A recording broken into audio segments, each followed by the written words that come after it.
함께 읽겠습니다. 애굽왕 바로에게 이스라엘 자손을 애굽에서 내보내라 말한 사람도 이 모세와 아론이었더라. 아멘. 이 대목에서 여호와를 알렸다. 아브라함과 이삭과 야곱에게는 여호와를 하나님으로만 알게 했었지 여호와는 알게 하지 않았다. 그렇게 말씀하시고 있습니다. 모세가 누구라고 얘기하리까 이렇게 말할 때에 나는 스스로 있는 자니라 그러시잖아요. 여호와 이름을 알리게 해주셨죠. 그 사명을 모세와 아론에게 주셔가지고 이 가나안 땅을 주겠다고 약속했던 너희를 400년이 지나면서 너희를 이끌어내어서 가나안 땅으로 내가 인도할 것이다.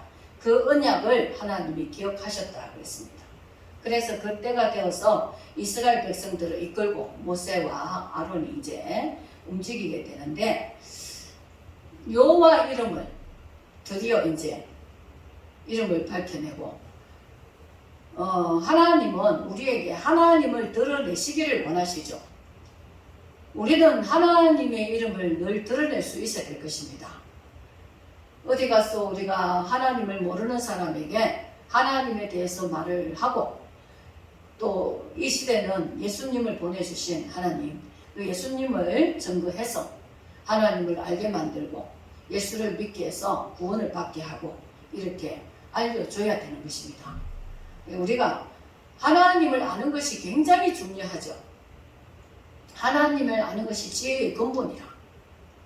하나님을 알면 그 사람이 참되고 지혜롭고 바르고 거룩하고 하나님의 백성답게 그렇게 바뀌어져 가는 그것이 우리의 은혜요 복입니다. 이 모세가 하나님을 만나게 되면서 이제 그 사명을 받아서 이스라엘 백성들을 이끌고 이제 광야를 지나서 가나안 땅 주신 약속의 땅으로 가기 위해서 이제 서서히 나서고 있죠.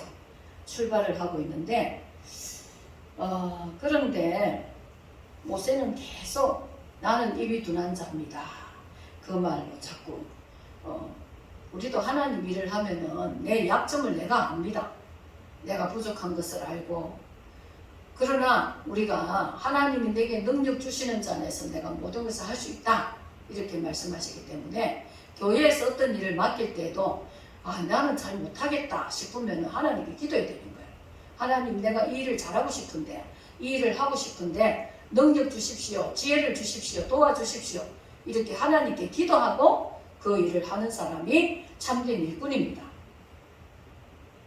그 이스라엘 백성들은 처음에 계속 이렇게 출발할 때부터 자기들이 좀 어려우면은 모세와 아론을 원망하고 불평하죠. 근데 본인들이 순종 안 하고 본인들이 하나님을 믿고 따르지 않으면서 하나님이 애굽에서 이렇게 건져 주셨는데 애굽은 자유가 없잖아요. 자유가 없는데 그 자유를 주시려고 건져내 주셨는데 하나님께 감사하는 마음이 늘 변함없이 있어야 되는데 노예 때 그때 있었던 것을 그때가 더 좋았다 이렇게까지 말을 하고 있습니다. 계속 이들은 불평하고 원망하고 모세와 아론은 늘 기도하면서 하나님께 또 도움을 구해서 이끌어가고 그러죠. 하나님은 바로 이 나라 애굽을 이 앞으로 이제 나오는 10가지 재앙을 통해서 계속 하나님 자신을 알려주려고 자꾸 역사하시고 그렇습니다. 우리도 신앙생활을 할 때에 기도하고 응답받고 하나님이 이렇게 하셨구나 그런 순간이 얼마나 많습니까? 이거는 하나님이 아니었으면 이렇게 될 리가 없다 이런 감정들 많이 하잖아요. 우리는 늘 하나님의 백성들은 하나님께서 하셨다는 것을 우리가 점거하고 또 그것을 내가 간증하고 그렇게 함으로써 하나님이 일하신다는 거, 하나님이 우리에게 늘 도우신다는 거, 우리를 알고 계신다는 거, 그런 것을 늘 우리가 경험하게 되고 체험하게 되고, 그래서 기독교 신앙은 체험의 종교라 이렇게 말들 합니다. 내가 하나님의 기도해서 응답받고 하나님이 역사하셔서 내가 어떤 문제를 해결받고 병을 고침받고 은혜를 받고 이러는 것들이 다 하나님 앞에서 내가 감정으로 감사를 돌려야 되는 것입니다. 그것을 우리는 기도하지 않고 말씀 보지 않으면 이런 감정을 할 수가 없어요. 하나님은 말씀 속에서 기도 속에서 역사하시기 때문에 내가 하나님 앞에 나아가서 하나님과 대화를 나누고 하나님과 교제를 하고 그렇게 할 때에 하나님을 체험할 수 있는 하나님의 역사를 내가 늘 체험할 수가 있죠. 그러니까 기도하지 않고 말씀 보지 않으면서 하나님은 나를 힘들게 한다, 나를 도와주지 않는다, 그렇게 말하는 사람들이 많죠. 그런데 우리는 하나님을 알려주시려고 하는, 하나님은 늘 우리에게 하나님은 어떤 분이다, 어떻게 일하신다, 이것을 우리에게 알려주시기를 원하십니다. 하나님을 드러내 주시기를 원하십니다. 그래서 우리는 기도하고 말씀 가운데서 하나님의 응답을 받으면서 내가 어떤 기도한 문제를 해결을 받으면서 하나님이 이렇게 하셨다. 네, 하나님이 하시는 일은 선하신 일입니다. 우리를 복되게 하시는 일이에요.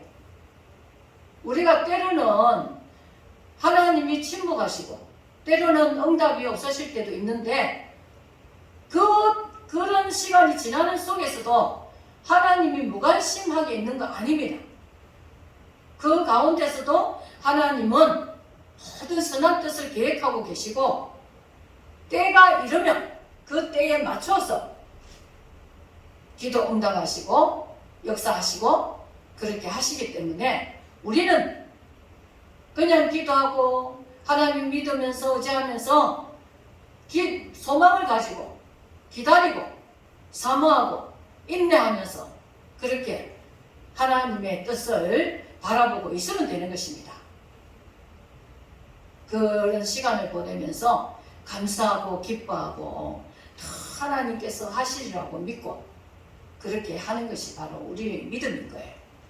믿음은 내 손에 무슨 형상을 지어줬어, 응답해 줬어, 내게 뭔가를 허락해 놓고 하는 게 아닙니다. 믿음은 보이지 않는 것들이 바라는 실상이라고 했어요. 내게 아무런 것도 실체로 나타나지 않지만 하나님께 기도하면 하나님이 하실 것이고 그것이 나중에 보면은 하나님이 실상이 되어서 내게 나타나게 해줄 때 그동안에 내가 믿음을 가지고 기도하고 나면 나중에는 그 바라고 기도했던 것들이 실상으로 나타나게 된다는 것입니다. 그러니까 우리가 믿음과 기다림이 먼저죠. 먼저 믿음을 가지고 기도하면서 소망하면서 기다리고 있으면 하나님이 그에 대한 바라는 것들의 실상을 다 나타내게 해준다는 것입니다. 그런 우리 하나님을 감사하면서 정말 찬양하면서 늘 주를 바라보고 살아갈 수 있어야 될 것입니다. 믿음이 없이는 주를 기쁘시게 할 수 없다 했습니다. 하나님이 안 하셔, 하나님은 안 계셔 이러면은 기쁘시게 하나님을 기쁘시게 해드리지 못한다는 것입니다. 우리가 하나님과의 우리는 믿음의 관계예요. 사람도 신뢰하고 믿는 관계가 얼마나 중요합니까? 오늘날에 사람을 참 믿을 수가 없죠. 얼마나 거짓과 속이고 정말 어떤 자칫 잘못하면 속아가지고 이런저런 고통을 당하고 그런 일들이 너무 많습니다. 사람은 믿을 수가 없어요. 참 사람 믿었다가 실망한 사람이 얼마나 많은지 몰라요. 근데 우리 하나님은 믿을 수가 있다는 분입니다. 믿을 수 있는 분을 내가 믿지 않는다면 내가 손해죠. 그분은 우리가 믿을 수 있는 분이십니다. 하나님과 우리는 믿음의 관계. 그분을 안 믿는다는 것은 신뢰하지 않는다는 것입니다. 기도해서 하나님을 믿지 않으면 기도를 안 하게 되죠. 하나님을 계신다는 것을 알고 믿어야 하나님과의 관계가 우리가 올바르게 갈 수가 있습니다. 믿음의 관계, 신뢰의 관계가 되지 아니하면 그것은 신앙이 없는 것이죠. 사람 세계도 세상도 마찬가지지만 특히 우리 하나님은 믿음으로 하나님을 만나야 됩니다. 믿음으로 하나님을 따르고 믿음으로 말씀을 붙잡고 가면 나중에 하나님께서 내가 그 기도했던 거, 내가 바랬던 거, 소망했던 거 그것이 다 실제로 내게 나타나게 해주신다는 것입니다. 얼마나 감사합니까? 우리는 이런 믿음과 소망을 가지고 원망불평가 대신에 하나님을 신뢰할 수 있는, 하나님을 믿고 따를 수 있는 그런 마음에 그런 마음을 지킬 수가 있어야 되겠습니다. 믿음을 내 마음에 가지고 있는 그 마음을, 믿음을 잘 갖고 있는 그런 마음으로 하나님을 따라가는 주의 백성으로 살아가는 우리가 되어야 되겠습니다. 기도하겠습니다. 하나님 아버지 감사합니다. 우리는 하나님을 알고 믿게 하여 주시옵소서. 하나님을 아는 것이 지혜의 근본이라 하셨습니다. 하나님을 알고 믿고 따르고 우리가 주님의 백성으로서 주님의 것으로서 온전해져 갈 수 있도록 주님 도와주옵소서. 믿음으로 말미암아 하나님을 바라보게 하여 주시옵소서. 믿음으로 승리하게 하여 주시옵소서. 믿음으로 더욱더 아버지 하나님 주님 안으로 나아갈 수 있도록 도와주시옵소서. 감사드리오며 예수 그리스도 이름으로 기도드리옵나이다. 아멘.